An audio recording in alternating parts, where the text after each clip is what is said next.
নমস্কার বন্ধুরা, সকলে কেমন আছেন? আশা করছি সবাই ভালো আছেন। আমিও ভালো আছি। আজও একটি শীতের সবজির রেসিপি নিয়ে চলে এলাম। মিটুলি আলু দিয়ে চিংড়ি মাছের রেসিপি। চলুন তাহলে রেসিপিটি শুরু করা যাক। তার আগে আমার ভিডিওটি যদি ভালো লেগে থাকে চ্যানেলটিকে সাবস্ক্রাইব করে পাশে থাকবেন। চলুন তাহলে রেসিপি শুরু করা যাক। রান্নার জন্য কড়াইটি বসিয়ে নিয়েছি। কড়াইটি গরম হয়ে গেছে, তেল দিয়ে দেব। প্রথমেই চিংড়ি মাছটি ভেজে নেব।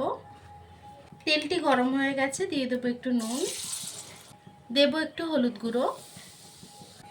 এখন চিংড়ি মাছটি দিয়ে দেব।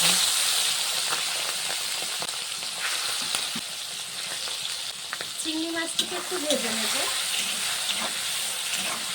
খুব বেশি ভাজবো না, হালকা করে ভেজে নেব। চিংড়ি মাছটি কিন্তু ভাজা হয়ে গেছে, নামিয়ে নেব।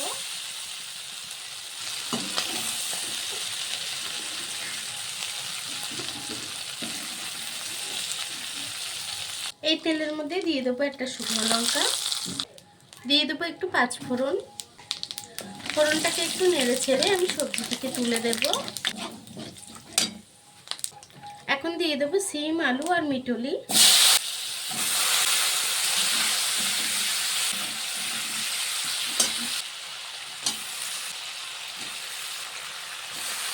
এখন দিয়ে দেবো স্বাদ মতো নুন,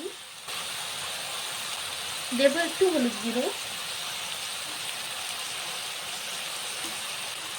এখন সবকিছুকে কষিয়ে একটু রান্না করে নেব।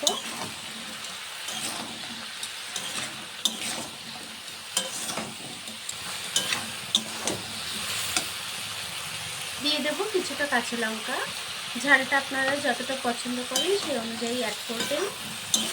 লঙ্কাটাকে দিয়েও একটু নেড়ে ছেড়ে নেব খুব ভালোভাবে।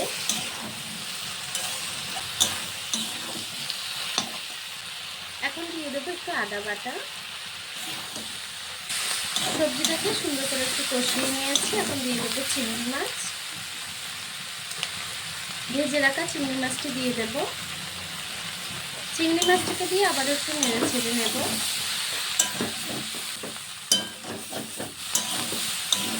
খুব ভালোভাবে নেড়ে ছেড়ে নিয়েছি। এখন জল দিয়ে দেব।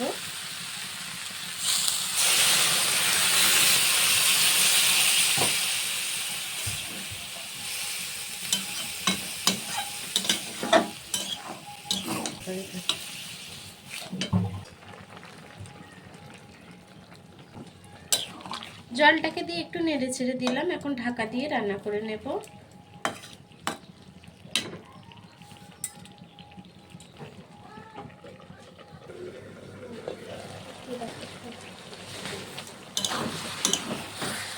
তরকারিটি হয়ে গেছে, এখন আমি নামিয়ে নেব। গ্যাসটিকে বন্ধ করে দেব।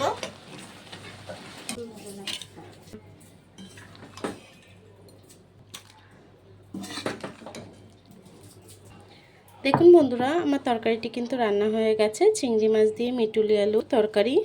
আমার এই রেসিপিটি কেমন হয়েছে কমেন্ট বক্সে জানাতে ভুলবেন না। রেসিপিটি যদি ভালো লেগে থাকে চ্যানেলটিকে সাবস্ক্রাইব করে পাশে থাকবেন। আর এতক্ষণ ধরে ভিডিওটি দেখার জন্য আপনাদেরকে অসংখ্য ধন্যবাদ।